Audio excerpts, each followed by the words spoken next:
সুপ্রিয় দর্শক, আসসালামু আলাইকুম। আশা করি ভালো আছেন।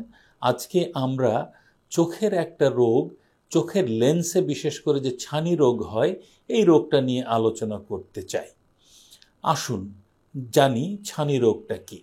চোখের মাঝে কর্নিয়ার পেছনে যে কালো আলোক নিয়ন্ত্রণকারী পর্দাটা আছে, এই পর্দার পেছনে একটা স্বচ্ছ লেন্স থাকে। এই লেন্স বা লেন্সের আবরণী বা দুটোই যদি কোনো কারণে অস্বচ্ছ হয়ে থাকে, তখনই আমরা এটাকে ছানি রোগ বলে থাকি।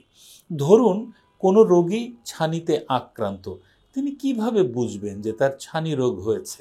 ছানি রোগ হলে কি হয়? প্রথমে আস্তে আস্তে রোগী কুয়াশাচ্ছন্ন দেখতে থাকে, এই কুয়াশাচ্ছন্নর মাত্রাটা বাড়তে থাকে, দৃষ্টিশক্তি কমতে থাকে, দূরের জিনিস দেখতে অসুবিধা হয়।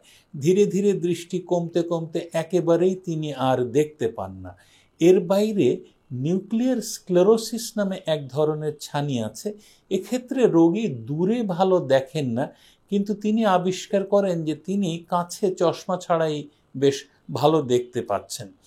50 কোনো ব্যক্তি যদি হঠাৎ আবিষ্কার করেন যে তিনি চশমা ছাড়াই আবার নতুন করে কাছে দেখছেন, তাহলে বুঝতে হবে অবধারিতভাবে তিনি ছানি রোগে আক্রান্ত।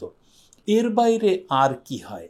দেখবেন হাতের আঙুল অসংখ্য মনে হয়, 10টার জায়গায় অনেক বেশি মনে হয়। একটা চাঁদকে অনেকগুলো চাঁদ মনে হয়। রঙের ঔজ্জ্বল্য তিনি সেভাবে আর অনুধাবন করেন না, সব কিছু কেমন যেন ফ্যাকাশে বিবর্ণ মনে হয়।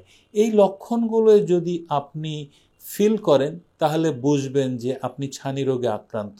তবে হ্যাঁ, ছানি রোগে আক্রান্ত হলে দুশ্চিন্তা করার কোনো কারণ নেই। পৃথিবীর সর্বাধুনিক চিকিৎসা আমাদের দেশে এখন হচ্ছে, আমরা দিয়ে থাকছি, এবং সঠিক সময় সঠিক চিকিৎসা নিলে আপনি শতকরা বলতে গেলে প্রায় 100 ভাগ ভালো দেখতে পাবেন। ধন্যবাদ।